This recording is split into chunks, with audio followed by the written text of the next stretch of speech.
And this is my 2011 GSXR 750. Got a little over 2,000 miles. It's not too bad. Got HIDs, bright as shit.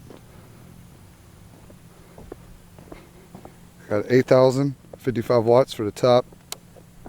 Bright lights. Even brighter, it's hard to see. But, Jesus Christ.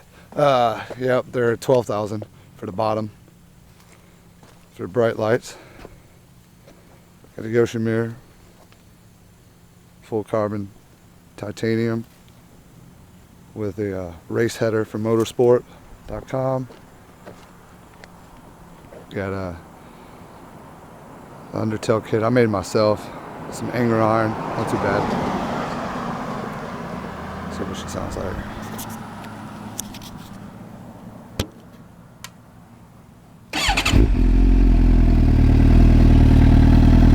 Sorry, high degrees, 204, just wrote it out here.